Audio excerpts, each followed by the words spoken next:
Warahmatullahi wabarakatuh. Waalaikumsalam. Shalom, salam sejahtera buat kita semua. Jumpa lagi bersama saya Andi Yuwono dan Dr. Alfian dalam kabar kesehatan ya. Tentunya kita semua butuh yang namanya sehat ya dok ya. Betul. Kalau kita nggak sehat, bagaimana kita bisa beraktivitas, berkarya dan berjuang demi keluarga kita kan gitu. Nah, topik pagi siang hari ini adalah Alzheimer dan demensia ya. Tentunya Alzheimer untuk kita sama-sama sikapi sejak awal ya.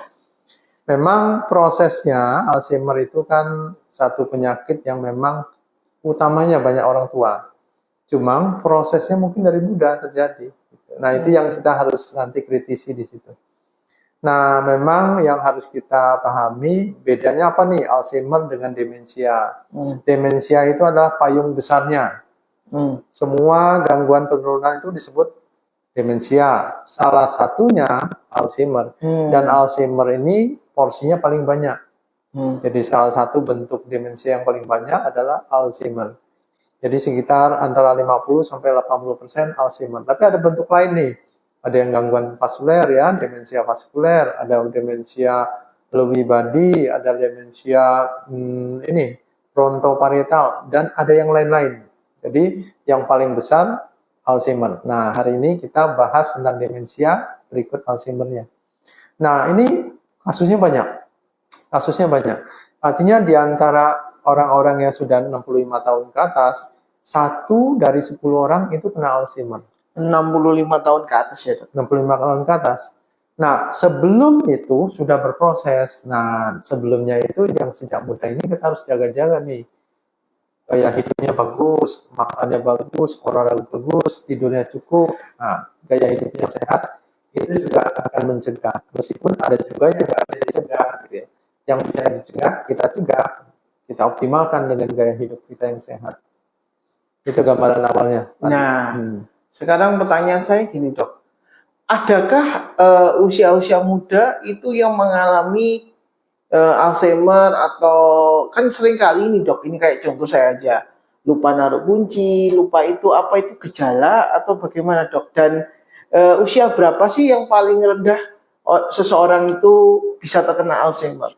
Ya, pada umumnya tentu saja yang sudah di atas 65 yang paling sering. Ya. Tapi ada juga yang lebih dini. Nah, yang lebih dini bagaimana nih? Tentu yang memang punya faktor-faktor pemberat, ya, misalnya darah tinggi, kencing manis, stroke, ya, juga ada gangguan jantung, payah jantung, juga ada gangguan-gangguan lain tuh, gangguan metabolik yang lain, entah tiroid, ya, nggak terkontrol, ya, atau pernah ngalamin infeksi di otak, HIV, misalnya sifilis otak, itu semua berpengaruh. Nah, juga tentu gaya hidup, sekali lagi. Gaya hidup itu mempengaruhi. Ada juga yang di bawah 65 tentu saja, yang 50, 40 gitu. Tapi jarang sekali yang usia muda. Tapi pada umumnya memang di atas 50 ke atas. Paling sering di atas 65. Itu yang paling sering. Sekali lagi gaya hidup ini mempengaruhi dan kondisi-kondisi yang melatar belakangi, yang ikut membantu, yang tadi sudah saya sebutkan tadi. Itu sangat mempengaruhi. Jadi untuk aliran darah otak, untuk kerja otak itu mempengaruhi, sehingga mempengaruhi lebih cepat atau tidak Alzheimer itu muncul, atau memang tadinya nggak ada bakat muncul, dia jadi muncul gitu. Nah, jadi kalau demensia itu kan payungnya ya dok ya? Ya. Nah, kalau Alzheimer itu kayak jenisnya, bagiannya ya. Nah, penyebab kalau demensia sendiri apa dok? Jadi demensia bisa karena tadi ya, infeksi bisa ya awalnya itu. Tapi pertama karena usia pasti ya, usia itu sangat mempengaruhi. Kedua genetik. Jadi faktor turunan itu pengaruhnya juga ada ya, dari orang tuanya, saudaranya, kalau itu ada mempengaruhi. Yang tadi penyakit-penyakit yang banyak tadi ya, faktor lingkungan, toksin, trauma kepala, atau nafsa bisa juga tuh. Nafsa ya, jadi orang yang narkoba yang mempengaruhi otak itu pengaruh. Juga merokok mempengaruhi. Orang yang merokok juga aliran darah ke otaknya, ada sumbatan-sumbatan mempengaruhi tentu. Jadi faktor-faktor yang memungkinkan kita cegah, yang memungkinkan kita hindarin, Tapi yang nggak memungkin, misal keturunan, faktor keluarga, ya, faktor-faktor yang memang sudah nggak bisa kita rubah, ya, yang penting kita optimalkan. Misalnya ya, darah tinggi harus kita kendalikan tekanan darahnya. Kencing manis kita kendalikan gula darahnya. Itu yang harus kita upayakan. Jadi ada faktor yang bisa diupayakan, ada yang memang tidak bisa diupayakan. Nah, kalau dokter tadi mengatakan demensia turunannya Alzheimer ya. Nah, apakah dari setelah Alzheimer itu ada yang lain terkait penyakit lupa ingatan atau ya, salah satu bagian dari demensia adalah Alzheimer ya, yang 50-80%. Di luar itu ada yang frontoparietal ya. Itu apa, Dok? Jadi bagian dari demensia juga ya, jenis demensia juga yang lain. Itu biasanya mengenai otak bagian depan dan samping. Nah, gejalanya apa nih? Frontoparietal kalau demensia yang Alzheimer itu lebih banyak lupanya. Alzheimer lebih banyak lupanya. Diawali dengan lupa dulu, ya. Lupa, terus nanti dia bingung, baru masuk ke gangguan emosional, terus gangguan perilaku pada akhirnya. Tapi kalau yang frontoparietal ini lebih banyak emosi duluan, baru yang lain-lain. Terus ada juga yang enggak demensia vaskuler. Vaskuler itu terkait dengan darah tinggi, kencing manis, ya, stroke dan sebagainya, aliran darah yang terganggu. Itu ciri khasnya stepwise. Stepwise itu nanti dia turun, terus stabil dulu, nanti turun lagi, stabil lagi, turun lagi, stabil lagi. Itu stepwise. Cirinya dari yang vaskuler. Ada lagi yang Lewy body, jenis demensia lain, Lewy body. Lewy body itu dia bergabung atau mirip-mirip dengan Parkinson. Jadi gerakannya kaku, ya, susah menggerakkan tubuh, wajahnya datar. Tapi kadang-kadang dia bergandengan dengan Alzheimer dan Lewy body. Yang kadang-kadang memang nggak berdiri sendiri. Ada yang vaskuler dengan Alzheimer bergabung gejalanya. Gitu. Ada yang memang mix atau campuran. Nah, di luar itu ada yang tipe-tipe lain. Ada yang memang demensia karena Parkinson, karena akibat dari atau dampak atau yang memang kelanjutan dari sindrom Down, itu juga ada. Jadi variasinya banyak. Banyak sekali. Tapi yang paling banyak demensia adalah Alzheimer, 50-80%. Jadi kebanyakan penderitanya usia 65 tahun ke atas ya? Paling banyak memang semakin lanjut, semakin banyak kasusnya gitu. Tapi buat kita gini yang penting, nggak mesti semua yang tua itu demensia.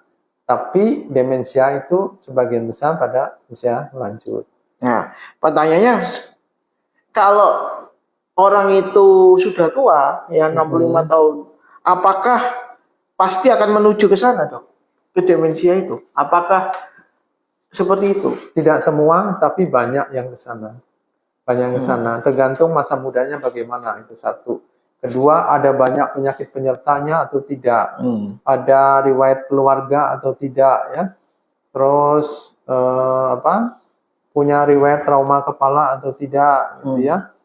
Terus ada misalnya lingkungan yang dia tinggal juga nggak sehat, ya, banyak polusi, banyak toksin-toksin, itu mempengaruhi semua. Jadi nggak semua, tapi tergantung dia berada di kondisi yang memang ada kecenderungan atau tidak. Itu juga ikut mempengaruhi. Ya.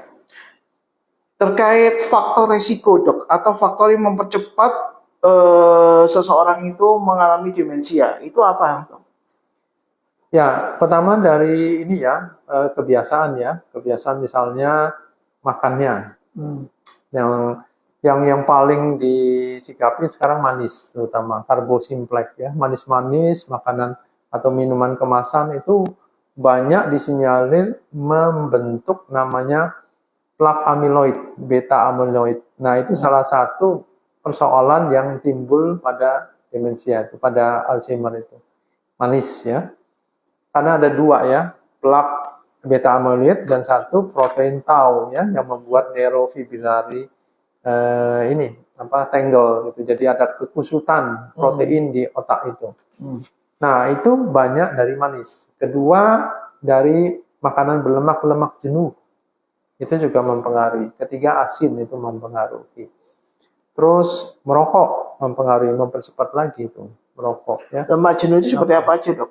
Kenapa? Yang mungkin yang banyak dikonsumsi orang, gorengan gitu atau lemak jenuh, gaji-gaji, ya. Gaji-gaji, jeroan itu yang paling penting. Itu banyak. Yang enak itu. Ya, yang enak itu yang itu ya. Yang Soalnya enak, kan banyak nih kadang-kadang ya beli bakso minta gaji, ya kan? Tambah jeroan, tambah usus, tambah. Ya, apalagi kan sekarang ada yang bahkan sekarang tuh jeroan yang dijual kiloan, usus gram-graman kan gitu ya untuk konsumsi karena memang enak itu menyesatkan berarti. Dan ini menariknya gini ya, ada yang meneliti, ada jurnal yang meneliti tentang diet Mediterranean, diet Eropa itu ya. Itu dia dietnya bagus sekali, banyak serat, sayur, buah, kacang-kacangan ya, biji-bijian, terus lemaknya ikan laut. Dan rata-rata kasus Alzheimer, kasus demensia itu minim sekali di sana. Jadi memang makanan itu mempengaruhi. Kacang-kacangan seperti kacang panjang gitu atau gimana? Termasuk ya kacang-kacang yang kita makan itu ya, itu termasuk. Dan jadi makanan itu faktornya cukup penting. Itu ya dok ya. Nah, perjalanan seseorang itu demensia itu berapa lama dok ya?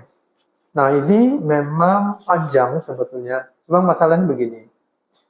Untuk kasusnya kan dari preklinik, terus dia namanya MCI. MCI itu mild cognitive impairment ya, gejala ringannya.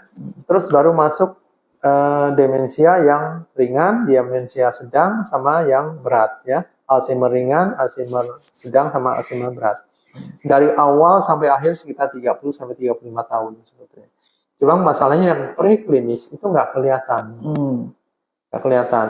Sebetulnya bisa kita lihat dengan satu pemeriksaan, tapi nggak lazim pemeriksaannya. Dan cukup jarang dan mahal, namanya PET scan. PET scan.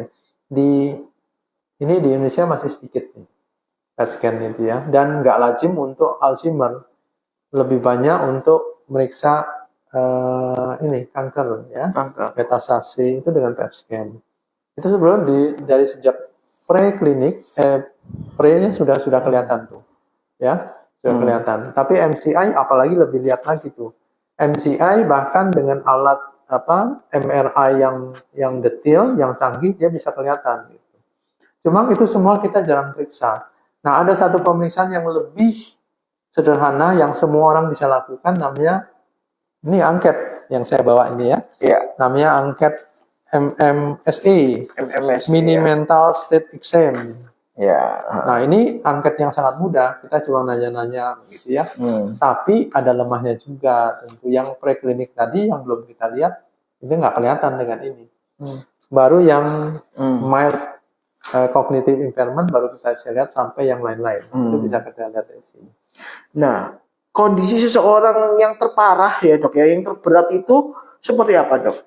Jadi gini, dari mulai tadinya awal-awal cuma lupa ringan ya, lalu kemudian lupanya makin banyak dan tidak bisa melakukan hal-hal yang kompleks. Misalnya seorang pimpinan perusahaan, dia nggak bisa tuh bikin resume-resume yang kompleks, evaluasi yang kompleks, dia perlu anak buah. Nah itu sudah MCI itu. Nah kalau misal sudah masuk ke dalam Alzheimer yang ringan, itu dia hal-hal yang di rumah pun dia harus dibantu istrinya, nata keuangan, nata apa. Gitu. Nah yang lebih berat lagi, kalau misalnya untuk urusan diri saja harus dipilihkan. Bajunya ke pesta pakai apa, ke kantor pakai apa, dia nggak bisa milih. Harus dipilihkan orang lain. Nah yang lebih berat lagi, keseharian pun harus dibantu. Misalnya apa? Mandi, makan, harus didulang. Terus sampai ke tingkat di mana dia kencing pun nggak berasa. Ke belakang BAB pun nggak berasa. Itu di tingkat itu. Nah, di tingkat yang lebih berat lagi, bicara pun sangat terbatas. Hanya 1-2 kata. Udah nggak ingat apa-apa. Lalu berdiri pun nggak bisa, duduk nggak bisa, angkat kepala nggak bisa, dan sangat vegetatif di tempat tidur saja. Sampai akhir hayat. Itu yang kita harus pahami, tingkat keparahannya sampai seperti itu Alzheimer itu. Ya memang apa penanganan kita harus sedini mungkin prinsipnya. Ya. Jadi tapi kadang-kadang kita ini suka tercampur. Setiap orang tua kan cenderung memang pelupa ya. Setiap orang tua pelupa, kita mengaitkan wah ini jangan-jangan Alzheimer ya. Lupa dalam derajat tertentu dan hal yang wajar itu enggak apa-apa. Misalnya ya, lupa taruh kunci itu masih wajar. Lupa misalnya taruh surat gitu ya, itu masih wajar. Tapi kalau lupa, misalnya dia punya mobil apa enggak, nah itu yang nggak wajar. Lupa misalnya, wah dia sebetulnya rumahnya di mana, nah itu nggak wajar. Lupa jalan rumah itu sudah nggak wajar. Apalagi kalau lupa istri atau pasangan, wah itu tambah parah itu ya. Tapi yang paling sering lupa utang itu. Wah, iya lupa itu utang. yang sering. Itu kayaknya banyak itu Pak, demensia lupa utang itu. Iya. Nah, sekarang untuk obat-obat yang efektif itu apa aja, Dok? Obat-obatan, jadi gini, kita yang utama non obat dulu. Artinya kita harus interaksi banyak, komunikasi banyak, bersosialisasi banyak, senam itu penting ya.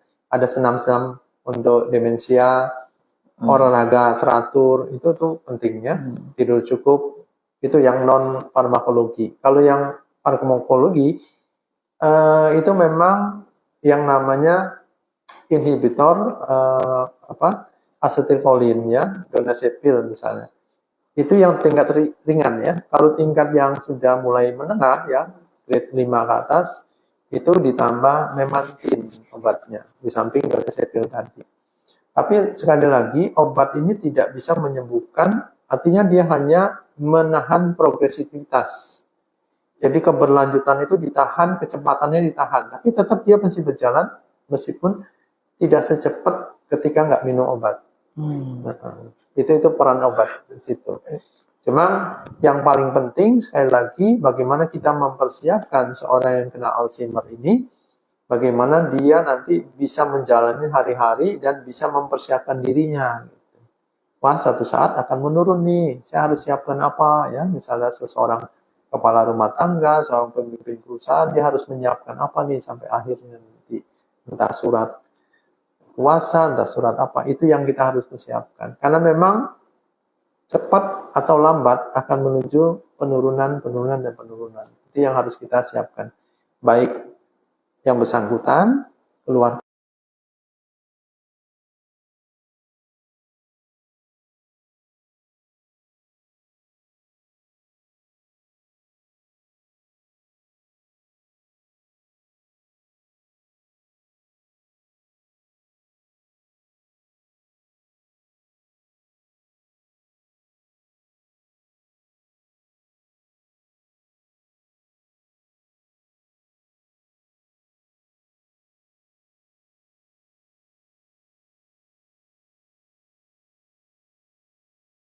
Sejak kecil pun kita sudah harus menyikapi tuh anak-anak kita misalnya.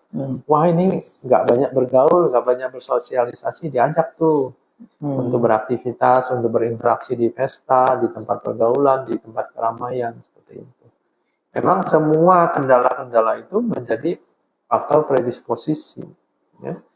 Termasuk orang yang gangguan psikiatri ya, ada depresi, cemas dan sebagainya, stres itu juga mempercepat tuh. Karena dengan depresi yang berkepanjangan, cemas.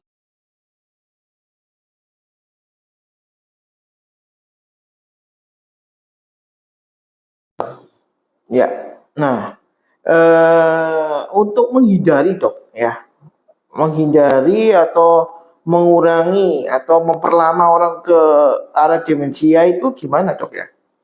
Pertama memang sekali lagi yang paling penting itu lifestyle ya, jadi gaya hidup. Gaya hidup yang sehat, tidurnya nggak boleh malam-malam, jangan begadang ya. Terus rokok harus stop, minuman keras apalagi, makannya serba natural, itu penting. Olahraga teratur, itu yang paling penting. Ya karena memang faktor-faktor itulah yang bisa kita ubah ya, termasuk merokok. Dan satu yang kadang-kadang kita lupa juga gaya hidup kita yang terlalu mudah marah, mudah emosional, ya, mudah memang mengucilkan diri, itu juga harus kita ubah tuh.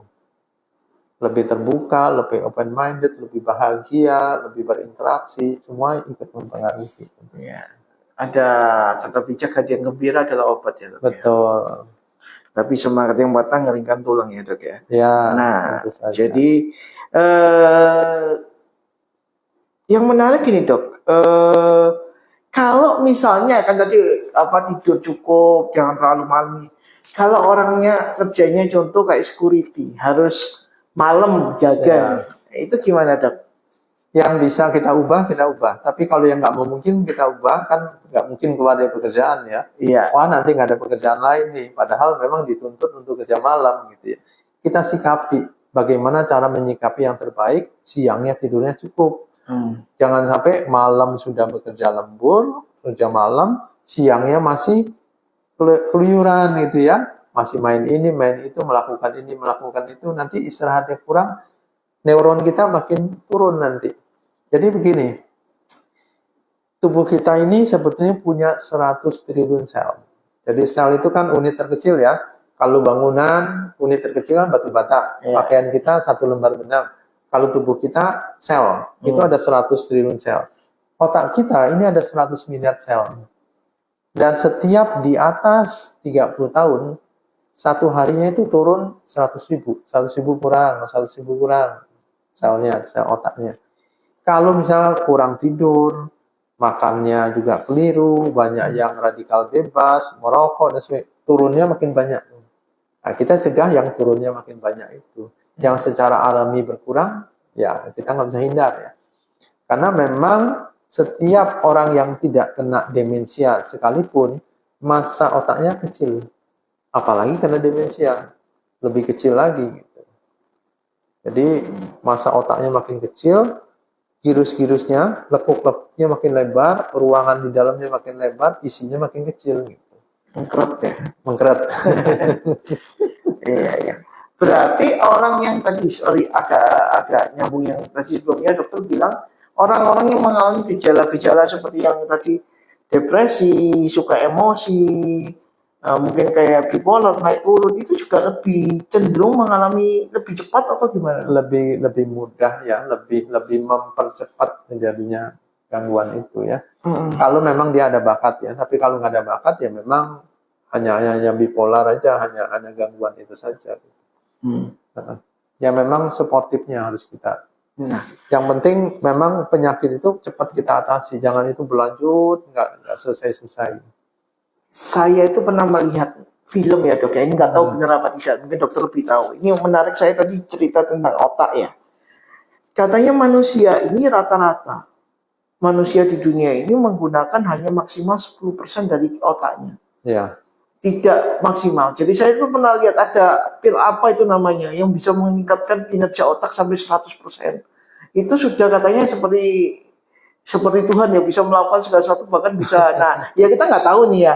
Nah, ini kan itu hanya film ya, Dok ya. Apa namanya lupa, warnanya biru waktu itu di film ya. Nah, apakah benar setiap manusia saat ini kebanyakan hanya memaksimalkan otaknya di angka 10%?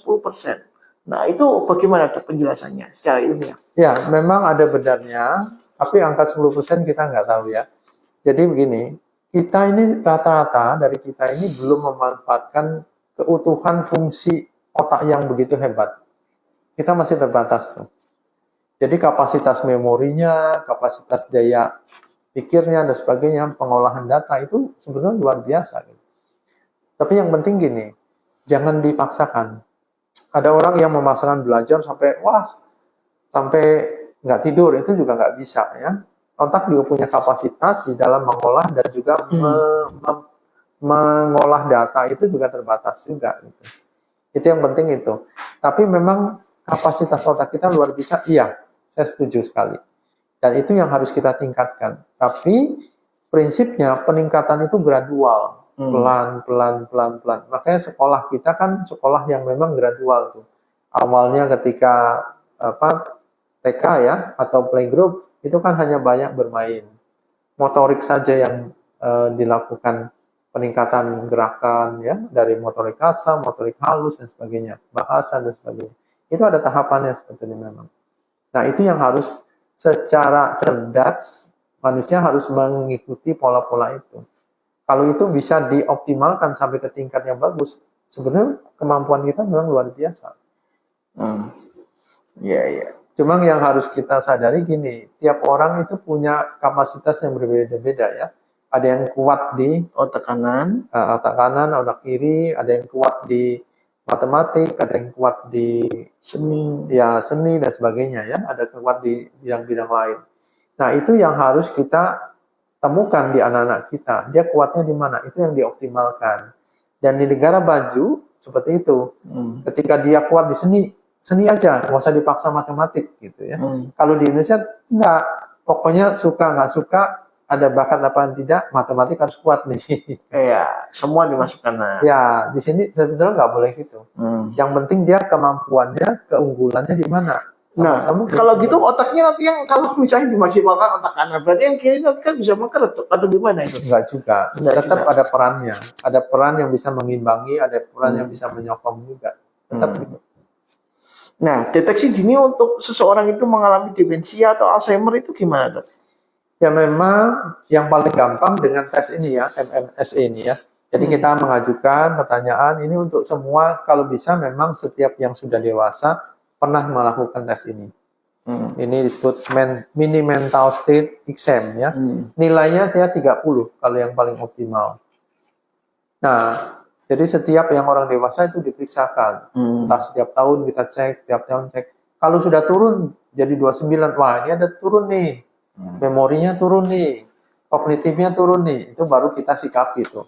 Nah, kalau memang memungkinkan, memang harus kerjasama atau konsultasi dengan dokter syaraf, dokter kejiwaan yang memang menangani Alzheimer, itu bisa direkomend untuk periksa PET scan sebagainya. PET scan ya. PET scan, tapi memang tidak ada di sini ya, harus di Jakarta itu. Oh, Surabaya juga ada? Belum ada PET scan. Atau kalau memang sudah ada tanda-tanda penurunan yang signifikan, periksa MRI itu ya, itu juga bisa untuk melihat. Itu ya. Yang dilihat apa? Plak-plak dari amyloid beta tadi. Atau dari tahu proteinnya itu nanti akan dilihat itunya, kekhususannya di mana. Itu salah satunya deteksi itu. Tapi memang pemeriksaan yang detail, yang memang spesifik belum ada. Sayangnya itu. Nah, kalau gejala-gejala, Dok, misalnya tanpa tes ini, orang ini misalnya bisa nggak? Misalnya ada 5 nih. Oh, kalau 4 itu kemungkinan benar. Gitu. Misalnya pelupa, emosinya ini yang mudah secara kasat mata, deteksi awal lah, gejala gitu. Ya, yang tadi lupa yang memang tidak lupa biasa ya. Ya. Misalnya dia sebenarnya punya mobil tapi ngaku tidak punya mobil. Dia misalnya punya mobil yang warna merah tapi dia bilang kayaknya bukan merah nih, hijau nih mobil saya gitu ya. Itu sesuatu yang nggak tahu jalan. Jadi kelupaan yang nggak wajar. Tidak wajar. Mundar-mandir jalan ya, mundar-mandir jalan nggak ada arah gitu ya. Kita semua bingung ini ngapain ya. Itu. Terus yang paling khas juga visiospasial, artinya begini, kalau dia menuang air, dia nggak bisa tuh tumpah-tumpah terus tuh. Itu. Terus misalnya memasukkan pulpen ke tempatnya nggak bisa tuh, jatuh aja. Itu visiospasial, itu salah satu tanda juga. Dan juga ada kebingungan, ya, kebingungan. Dan tingkat yang lebih lanjut, perubahan emosi dan perubahan perilaku yang lain. Itu yang memang variasinya banyak. Tapi secara umum seperti itu. Nah, sekarang tuh kan banyak ya, enggak semua ya. Dengan sibuknya anaknya bekerja, ya kan biasanya. Kan ini kan kebanyakan dialami oleh usia yang lanjut ya. Lanjut. Di angka 65 tahun. Nah, kebanyakan dengan zaman sekarang, orang mobilitasnya cukup tinggi, gitu. Bahkan mulai dari anak-anak masih SMP aja sudah cukup bawa motor. Ibu repot, mama repot, papa repot, sudah bawa motor sudah, kamu kan sudah bisa naik, padahal nggak punya SIM, resiko kecelakaan ada, ya kan ini. Sekarang kita lihat SMP sudah ada parkir motor banyak ya, itu salah satunya. Terus juga selain itu, dengan kesibukan yang seperti itu kan kadang-kadang orang-orang lansia ini tanda kutip seringkali dikatakan merepotkan, Dok ya. Nah, ditaruh di panti bereda, nah kan kasihan, Dok. Ini sebenarnya orang-orang yang mengalami Alzheimer ini lebih baik ditaruh di panti bereda, ada yang mengurusin, atau mending kita rawat sendiri, apalagi kalau kena ada kesibukan. Nah ini gimana, Dok? Kan ya, itu orang tua kita juga gitu kan. Betul. Idealnya memang dirawat sendiri, idealnya ya, kalau memang memungkinkan. Cuma memang di dalam satu kondisi di mana kadang-kadang namanya profesional muda, lagi naik karir, lagi sibuk-sibuknya, tugasnya lagi banyak, tuntutan lagi banyak, itu dilematis memang. Dalam kondisi dilematis kita memang harus bijaksana. Yang penting ketika terpaksa ya, dalam tanda kutip terpaksa di panti Werda, tetap jenguknya sering, tetap kontak-kontakannya sering, jangan merasa ditinggal di sana, jangan merasa itu disisihkan, atau memang dalam tanda kutip dibuang, itu satu. Dan kalau memungkinkan tinggal satu rumah lebih baik, karena kita tahu nih kebiasaannya, kesukaannya, maunya apa, dan komunikasinya sudah terbiasa, tidak canggung dengan yang lain gitu ya. Kalau di panti Werda kan tentu ada yang suka, ada yang enggak pas, ada yang enggak cocok, itu banyak. Gitu. Tapi kalau di rumah kan dia sudah tahu tuh segala kemauan, semua ininya semua udah tahu ya. Jadi lebih enak sih. Jadi intinya di rumah lebih nyaman sebetulnya. Dan biasanya penderita sendiri merasakan lebih diterima, tidak dibuang. Itu penting juga. Nah, semua itu perlu kesiapan hati juga, baik yang mengalami maupun yang keluarga yang memang mendampingi, karena nggak mudah mendampingi dan merawat orang yang Alzheimer ini, sulit sekali. Dengan satu kendala yang makin hari makin progresif, menurun dan tidak tahu merawat diri, bahkan dia bisa makan dari sampah, makan bersama kucing gitu ya, itu sangat memprihatinkan. Nggak bisa merawat diri, jangankan mandi, buang air besar pun dia nggak tahu sudah buang air besar atau tidak, baik buang air kecil maupun air besar. Lalu sampai ke tingkatnya makin turun, ngomong pun nggak tahu mau ngomong apa, dan nggak kenal semua. Awalnya mungkin kenal yang paling dekat ya, misalnya suami atau istrinya, anak-anak juga udah mulai lupa tuh. Lalu nanti suaminya pun lupa. Mungkin yang lebih diingat pembantunya, karena pembantu yang tiap hari ketemu misalnya. Gitu. Nanti lama-lama semua orang pun nggak ingat. Kata pun nanti lama-lama cuma satu kata. Lama-lama nggak bisa berbicara sama sekali. Nggak tahu membicarakan apa, nggak tahu. Nggak ada kosakata yang keluar nanti. Nah, sampai ke tingkat makin turun, sampai berdiri pun nggak bisa, duduk pun nggak bisa, angkat kepala pun nanti nggak bisa. Nanti menurun terus sampai pusat-pusat pengendali tubuhnya juga ikut terganggu dan dipanggil Tuhan ya, meninggal. Meskipun ada juga yang meninggal karena berbaring terus, kena pneumonia, kena infeksi, kena yang lain juga ada. Jadi itu satu kondisi yang memang keprihatinan kita semua, baik yang bersangkutan maupun keluarganya. Dan kita harus siap menghadapi itu kalau memang ada anggota keluarga seperti itu. Yang penting sikap kita yang terbaik apa. Ya, makanya usia itu 80 tahun ke atas itu bonus sebenarnya. Ya, 70 tahun sebenarnya sudah bonus. Iya, makanya kan rata-rata sekarang untuk papa saya sendiri aja di usia 61 tahun ya, dia wafat. Nah, jadi kalau untuk itu bisa-bisa jarang untuk menyampaikan 65 dok ya sekarang ini ya. Rata-rata 60 itu sudah 61, 63, kebanyakan meninggal itu rata-rata di angka segitu sekarang. Betul, karena apa ya? Makanan, polusi, paparan, situasi, ketegangan, semua berbeda nih. Tapi yang paling penting catatan kita adalah bagaimana ketika kita mendapatkan berkah kehidupan, quality of life-nya kita harus cukup baik. Jangan sampai ada sakit, jangan sampai ada apalagi kena demensia, yang bisa kita hindari, kita hindari. Kalaupun sudah terjadi seperti itu, bagaimana quality of life-nya, kualitas hidupnya tetap kita pertahankan makin tinggi. Nah, ketika seseorang itu kena demensia, dok, adakah makanan, vitamin, buah, atau segala sesuatu yang bisa mempercepat kesembuhan dari penderita demensia itu sendiri?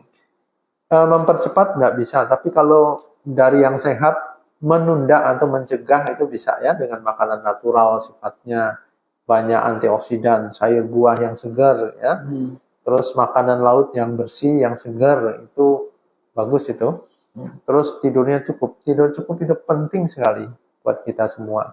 Tidak stres, tidak bekerja malam ya, Itu yang bisa kita lakukan seperti itu. Olahraga teratur penting sekali. Dan setiap kita ada sakit, usahakan sakit itu cepat diatasi. Dan kalau memang sakit-sakit yang sifatnya kronis itu terkendali, darah tinggi terkendali, kencing manis terkendali, gulanya ya, ada kolesterol tinggi cepat diturunkan. Itu semua yang harus kita lakukan seperti itu. Ya dok.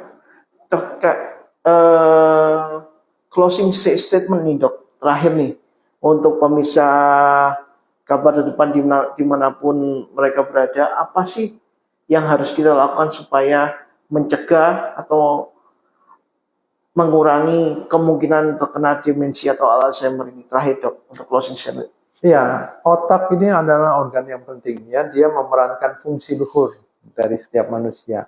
Untuk itu kita perlu jaga dengan pola hidup sehat, jaga dengan makan sehat, jaga dengan semua pola perilaku yang sehat. Semua itu kalau sudah kita jaga, kita sudah mengupayakan yang terbaik. Selebihnya kita serahkan pada yang kuasa untuk sama-sama kita pelihara hidup ini supaya berkualitas dan bisa berdaya guna buat sesama. Mensana in corpore sano ya. Betul.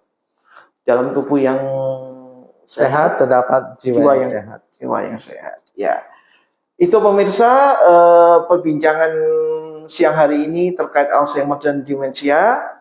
Minggu depan apa dok nih temanya nih? Minggu depan sesuai dengan tema bulan Oktober. Ya. Kita akan bahas tentang kanker payudara. Wah. Satu kanker yang paling banyak dialami oleh wanita. Wah. Ini semua kita harus tahu.